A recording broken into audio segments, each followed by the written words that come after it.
Halo pemirsa, Anda menyaksikan berita nasional terkini bersama saya Ishakan. Pemirsa, kali ini kami akan mengajak Anda untuk memperbarui informasi terkini yang telah dihimpun oleh tim redaksi kami. Berikut informasinya untuk Anda. Oh iya, tadi saya mendampingi Presiden.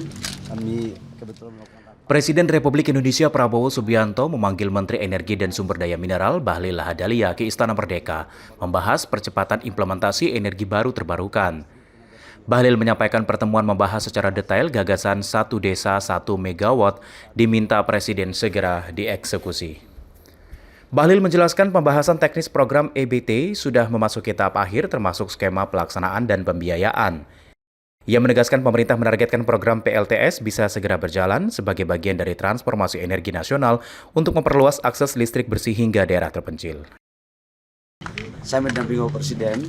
Kami kebetulan melakukan rapat terkait dengan implementasi daripada energi baru terbarukan, khususnya di pembangkit listrik tenaga surya. Tadi kami membahas secara detail karena ini menjadi satu gagasan besar dari Bapak Presiden yang kami harus eksekusi terkait dengan satu desa 1 megawatt. Dan alhamdulillah tadi sudah hampir selesai, tapi kita lihat skemanya sekarang yang kita lagi bahas dengan pembiayaannya. Mengenai peristiwa di Bandar Morowali, Bahlil menyatakan tim satuan tugas menginvestigasi memastikan ada atau tidak dugaan aktivitas pertambangan ilegal. Ia menekankan siapapun melanggar aturan termasuk menambang di luar wilayah berizin akan diproses sesuai ketentuan. Bahlil juga menegaskan arahan Presiden Prabowo menegaskan aturan secara tegas tanpa pandang bulu di sektor pertambangan. Pemerintah menyatakan komitmen untuk memperkuat transisi energi bersih sekaligus menata pengelolaan pertambangan agar lebih bersih, transparan, dan berkeadilan.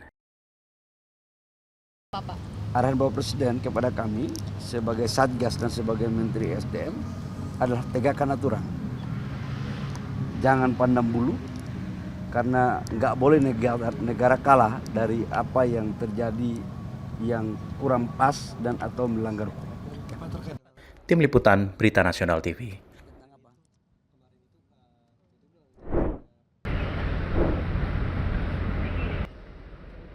Pemerintah melalui Kementerian Lingkungan Hidup kembali memusnahkan produk udang terkontaminasi cesium 137 asal Cikande, Banten.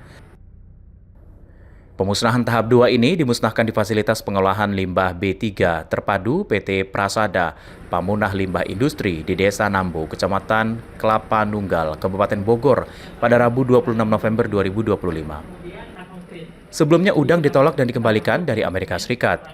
Deputi Bidang Pengendalian Pencemaran dan Kerusakan Lingkungan Kementerian Lingkungan Hidup Rashid Ridosani menerangkan pemusnahan kali ini mencakup 537 kardus produk udang.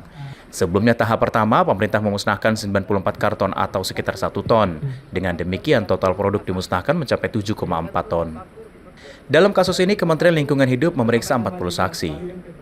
Kita sudah melakukan pemusnahan sebelumnya, itu sebanyak 94 karton, sebanyak kurang lebih 1 ton. Hari ini kita akan lakukan juga pemusnahan kembali, kurang lebih 500, bentar, berapa ton? Bentar. Ya, 537. Ya, 537 kardus. Jadi total yang kita musnahkan ya, produk udang terkontaminasi cesium itu sebanyak 7,4 ton. Mengapa kita Proses pemusnahan menggunakan teknik termal atau insinerator dilengkapi sistem pengendalian emisi serta pemantauan emisi berkelanjutan melalui Continuous Emission Monitoring. Abu hasil pembakaran kemudian disolidifikasi menggunakan beton dan diperkuat dengan kupol mengandung timbal sebelum ditempatkan di landfill kelas 1 PT Prasada Pamunah Limbah Industri.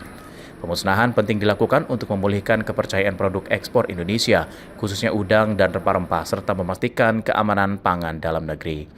Selain pemusnahan, pemerintah memitigasi dan dekontaminasi di kawasan industri Cikande. Dari Bogor, Jawa Barat, Tim Liputan Berita Nasional TV. Ya pemirsa, demikian berita nasional terkini. Saya Ishakan pamit. Sampai jumpa.